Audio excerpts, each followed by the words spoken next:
Haleluya.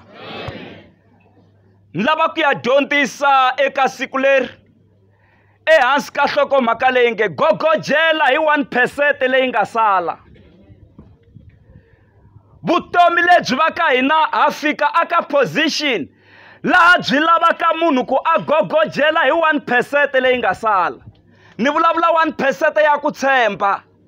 Hi amukelana ndabezita na va vona le. Haleluya. 1% leyi nga sala. Gogojelani hi yona. La hi hlayeke kona hi twa hi ta Davhida, ni kombela ku mi yingisela swinene mi nga ta hlamala ni hetile. Hi twa hi ta Davhida na masocha ma yena lava va nga suka va ya anyipini. Anyipini a ku olovi, anyipini ka vava, anyipini ka tika. Va ya lwa nyipi leyi kulukumba. Boheka ku vuya eta masiku manharhu va ka va famba hi milenge ku nga ri na swakudya, ku nga ri na mati, va ri karhi va vuya emindyangwini ya vona. Se mi nga kota ku vona ku vanhu lava a va karhele swinene, xiyimo a xi nga ri kahle. Na ku karhala ka vona loko va fika ekaya laha ku vitaniwaku hi le Ziklag, va kuma ku muti wa Ziklag wu hisiwini hinkwawo. Ku ri andhawini leyi hi nga le ka yona a hi ta ku va kuma muti wa Gantlanani wu hisiwi hinkwawo, ku ri hava na yindlu leyi nga sala. Se va kuma ku vasati va vona va tekiwile, va kuma ku vana va vona va tekiwile, switukulwana swa vona swi tekiwile, swifuwo swa vona swi tekiwile. A swi tekiwa hi va mani? A swi tekiwa hi va Amaleki. Va fiki va hlasela, va hisetela na tiyindlu, va onhetela na swivala. Nkarhi wolowo Davhida na masocha ma yena va huma anyipini, a va ri karhi nyipi mara endzhaku ku hiya kwenu va hlangana na swo va karhalisa ku tlula leswi va nga hlangana na swona nyipini. Loko a langutisa Davhida a kuma ku na vasati va yena Davhida va tekiwini hi ku a nga ri na nsati wun'we. A kuma ku va tekiwini. Swo chaviwa hi mina ku teka vavasati vo tala i responsibility ya vava. Amen. Mara loyi a nga yi chavi loyi. Se a kuma ku vasati va yena va tekiwini na vana va tekiwini. Twanani lexi nga humelela. Vulavulani kwalamu ngo vanhu va vulavula. Loko vanhu lava va nga vuya na Davhida nyipini va vona leswi nga humelela, yiri va sungula ku vulavula hi Davhida, va pulana ku nkhandla hi maribye. U la ku khandliwa hi vanhu lava a va ri na vona anyipini, na yena u onhakeriwini. Va byeleni kwala kusuhani mi ku na hina hi onhakeriwini. Haleluya. Se va la ku khandla Davhida hi maribye. Veri i Davhida a nga vanga mhaka leyi mara va ri na yena nyipini. Veri hi yena a nga tekisa vasati va hina na vana va hina na swifuwo swa hina. Hi yena a nga endla ku tiyindlu ta hina ti hisiwa. Moni ku eka n'wina, loko mo fika aka position ya ku blema vanhu van'wana evuton'wini, swi tiveni ku mi le ku tsandzekeni evuton'wini. Loko mo za mi fika ka position ya ku hanya hi ku blema van'wana ku loko a ku nga ri ximanimani a ni fanele ni fikile laha, loko a ku nga ri ximanimani swi tiveni ku se ma tsandzeka evuton'wini. Haleluya. A ni fanele ni fiki kule hi mhaka ya nsati wa mina, a ni fanele ni fiki kule hi mhaka ya nuna wa mina, a ni fanele hayi i sign ya ku komba ku n'wina se ma tsandzeka evuton'wini. Se veri Davhida hi yena a nga vanga mhaka leyi, yiri va vulavula hi ku nkhandla hi maribye. Va vulavulisa leswi va ka va hlengeleta na maribye. Oh, Davhida loko a langusa ku na socha rikulu leri ni nga ri tshemba na yese u lava ku ni khandla hi maribye na. Langusa la mi nga le kusuhi na vona kwalano, mi va tshembini mara loko xiyimo xi tikini hi vo va nga ta sungula va khoma ribye. Ayayayayayayaya. A hlamala Davhida ku se na va lava ni nga va tshemba se va lava ku ni khandla na. Vanhu vo tala hi tala ku khandliwa ngopfu na hi maxaka lawa hi nga ma tshemba. Va ku ku na swin'wana swi nge endleki, va sungula ku mi heta matimba. Va ku ha n'wi khandla loyi, va ka va hlengeleta na maribye. enge na va vona na tinhena letiya ta Davhida ti famba mahlweni letiya tin'wana ta tona ta kulwa tlhaririza ri namarhela ne le vokweni enge na swi vona na vona va ka va rhwalela maribye va ku hankhandla Davhida. Haleluya. Yi ri xiyimo xi te tani. Davhida a ri karhi a va twa ku va vulavula hi yena naswona va vulavula hi ku nkhandla hi maribye. A nga honokeli vanhu lavaya a ku na wena ximanimani u la ku ni khandla na. A nga holovisi vanhu lavaya a ku na n'wina mi la ku ni khandla na. Yi ri Davhida hambi swi ri tano Davhida a ti tiyisa a hosini. Swi vula ku ka 100% ya ku tshemba ka Davhida a ku sele 1%. Hi mhaka ya ku na lava a va tshembi ngopfu a va vulavula hi ku nkhandla hi maribye. Se yi ri a ti tiyisa a hosini. U ti tiyisa yini Davhida? Hi 1% leyi a yi sele. Se a ti byela ku 1% leyi nga sala a ni lavi ku gogojela ni ya vutisa vanhu ku why mi la ku ni khandla. A ni lavi ku gogojela ni ya lwisa luya atswa ni gogojela hi yona.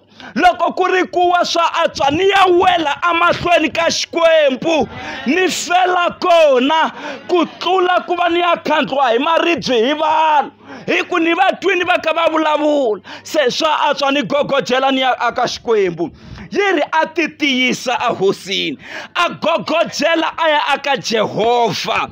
A fika a ku Xikwembu hi va landza valala va hina na hi ta va kuma. Xikwembu xi ku eka yena ku sele 1% phela. Xikwembu xi ku eka yena valandzeni mi ta va kuma ene mi ta kuma ku nga dlayiwangi na munhu na wun'we. Davhida a sungula ku tiya loko va landza va fika va va kuma va tlhela va vuya na vona va tlhela va vuya na tinhundzu leto tala. Vutomi byi tlhela byi ya amahlweni swi saseka. Va vuya va ri na tinyiko to tala hi ndlela liya ya ku Davhida a zaku se hi fumi ngopfu hi mhaka ya ku a va teki na leswi va Amaleki va nga famba va kha va tekela van'wana la matikweni. Se Davhida a ku swin'wana se hi nge he swi heti tiko ra hina se ikhonomi yi tlakuki ngopfu. A hi fambeni hi ku hi nyikela van'wana va lava hi hlanganaka na vona a hi va nyikeleni swin'wanyana. Hey, a ku ri na tin'wana ti nga tsandzeka ku tlula xikobyana xa Bisori ku va ya anyipini va sele va ka va tsandzeka ku tlula hi ku karhala. Loko va vuya lava va nga ya nyipini va ku hi nga va nyiki lava hi ku va tsandzeke ku ya nyipini va ku haye a hi va phakeni na vona a hi va nyikeni vo yo tsandzeka kwala ku fambeni mara hi nga va siyi ahandle. Se vutomi byi tlhela byi ya amahlweni. Mhaka yikulu leyi ni yi tisaka hi ku hlohloteriwa hi mali yo kwetsima i ku hi hanya aka vutomi laha hi hlanganaka na swiyimo leswi hi siyaka hi ri na 1% yo gogojela hi yona. N'wina 1% yaleyo mi gogojela mi ya kwihi? Van'wani hi 1% leyi nga sala va gogojela va ya madokodeleni. Van'wani hi 1% leyi nga sala va gogojela va ya police station. Van'wani hi 1% leyi nga sala va gogojela va ya lwisa vanhu. Mara ni kona ku mi hlohlotela ku 1% ya matimba lawa mi nga na wona lawa ma nga sala gogojelani mi ya aka Xikwembu hi xona xi nga na rito ro hetelela ra vutomi bya n'wina. Hi xona xi nga na rito ro hetelela aka vana va n'wina. Mani wa mina se mi heli matimba, papa wa mina se mi heli matimba, muntshwa se u heli matimba, kokwani se mi heli matimba. Tlakukani mi gogojela khensani hi ku phesente yin'we ya ha ri kona. Xikwembu xi ta mi tiyisa xi ta mi hlamulela kwalaho. Haleluya. Hi khongelela na va ndyangu ku Xikwembu xi va tlakula hi phesente leyi nga sala a xi va tlakuli xi ti engetelela ti tlhela ti tlakuka futhi tiphesente leti vutomi na ku tsaka swi ya amahlweni. Gogojela ni 1% leyi nga sala. Xikwembu xi ta mi pfuna xi ta mi kotisa xi ta mi endla hi titswalo. Probleme n'wina mi gogojela hi yona mi ku mi ya ku vutiseni ku ni twi ku mi ni hlevini a mi ni hleva na vamani. Hayi tekani 1% yaleyo mi gogojela mi ya aka Jehovha. Haleluya. Ni twa un'wana ku munduku ni la ku gogojela ni ya kerekeni. phela papo mi le ku mbombomeleni la mi nga kona swi lava mi gogojela hi 1% yeleyo mi ya aka xikwembu xi ta mi endla hi titswalo gogojelani mi aka Jehovha xikwembu a xi tsandziwi hi nchumu xikwembu xa swi kota xikwembu xi na rirhandzu xikwembu xi na matimba hina hi nge se ponisiwaka a hi amukeleni Yesu tanihi hosi na muponisi tiphesente leti nga sala ta ku hanya ka n'wina aka vutomi lebyi ti tirhiseleni xikwembu malembe yanga oh ndzi lunghile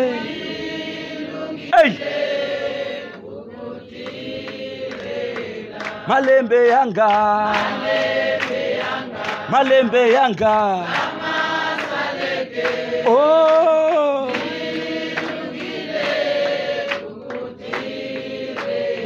na tiphesente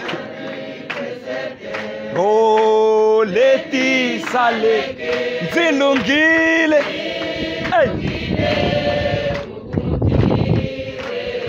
na tiphesente leti sale ndzi lunghile ku hava mhaka yo va ku fana no khomiwa xikungu hi vo malume na vo hahani na vo sesi na vo boti va ku hi la ku xi khandla hi maribye sweswi va ka hina swa endleka mi nga khandziwi hi maribye lawa mi ma tivaka mara va mi khandla hi marito va mi khandla hi ku mi tshikelela hi marito va mi khandla hi ku mi lumpeta hi swilo swa ku hambanahambana leswi nga mi hetaka matimba haleluya mara ni le ka n'wina gogojelani mi ya eka loyi a nge le henhla tilo ri ta mi vulavulela a timhakeni hinkwato Davhida a gogojela a ya aka xikwembu mbili ya n'wina i njhini yeleyi fane yi gogojela yi hundza na la a va nga hleketi ku yi ta hundza va ku loyi u ta timeka ku nga ri khale va kuma ku a mi timeki vutomi lebyi i nyimpi va huma nyimpini loko va vuya va kuma ku van'wani futhi va hlaserini se swi vula ku i nyimpi loko swi fita ku mi famba hi matsolo ka vutomi lebyi fambani hi matsolo mi ku mi lwa nyimpi loko swi fita ku mi famba hi matsolo na swikokola fambani hi matsolo na swikokola mi lwa nyimpi ku kondza mi hlula xikwembu xi ta mi kotisa ku na vanhu vo tala va relaxi ngopfu vo papa va ku nsati wa mina wa khongela u ta ni khongelela vo mhani va ku dedi va khongela va ta ni khongelela vutomi byebyi va ka hina ka ha ri na mhani wa ku mi hi khongerisa va languse kwalamu ngo ka ha ri na mana yolowo ngo mi hi khongerisa nkarhi wolowo hi nge le ka wona va ka hina ene monuku eka n'wina va ta mi khongerisa ku swa n'wina swi nga fambi va ta mi khongerisa ku swa vana va n'wina swi yima va ta mi khongerisa ku swa muti wa n'wina swi yima hi ku n'wina mi lava ngopfu ku khongerisiwa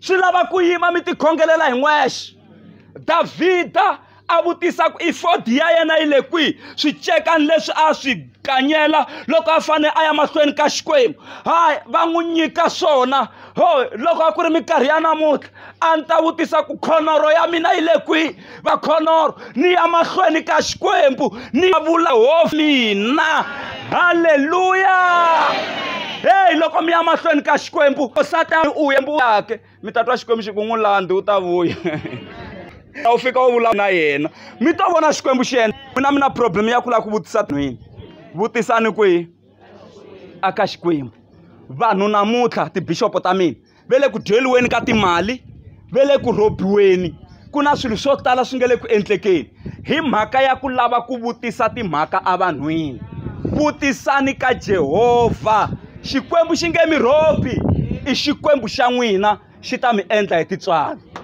1% leyi nga sala gogojelani hi yona mi ya amahlweni ka xikwembu mi nga gogojeli hi yona mi ya vutisa timhaka vanhwini hi ku mi ta fika munhu loyi mi fanele ku mi vutisa ka yena va ku a nga ha ri kona mi la ku ta mi ya vutisa ka mani munduku mara xikwembu xa hina xi na matimba a xi tsandzeki a hi sikeni yima hi minenge ya hina malembe yanga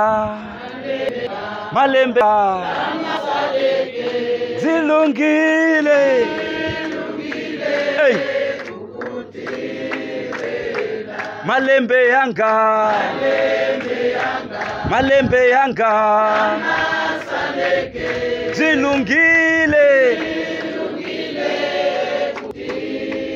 alava ku ya khongela ani swi tivi ku leyi ameni lexi mi heta ku matimba lama 1% yo gogojela hi yona ani swi tivi leyi yini ka vukati lebyi mi nge le ani swi tivi ku va vulavuli yini hi n'wina aka kereke leyi mi kona ni swi vulavuli yini hi n'wina a tirhweni la mi tirhelaka kona leswi swi endlaku ku kutana moya wa ku resigna a tirhweni mara ni kona ku mi hlohlotela ku hi phesente leyi nga sala gogojelani mi aka xikwembu xi ta mi promota xikwembu xi ta mi endla hi tintswalo loko se va vuyi va ka va xixima Davhida ku tlula ne le ku sunguleni va ta mi hlonipha va ta mi xixima hi ku lwelo ra vona n'wina mi lwisi swona mi tiva lwelo ra ximoya mi tiva xikwembu xa n'wina a hi gogojeleni hi ya amahlweni xikwembu a xi mi endli xi mi katekisa xi mi endla hi tintswalo mfundhisi Masinki hi khongeleleni xikwembu xi hi pfuna xi hi katekisa xikwembu xi hi basisela na tindlela loko ha ta famba ni chumayelani ku ni langusa na nkarhi swinene xikwembu xi hi pfuna xi hi katekisa amen.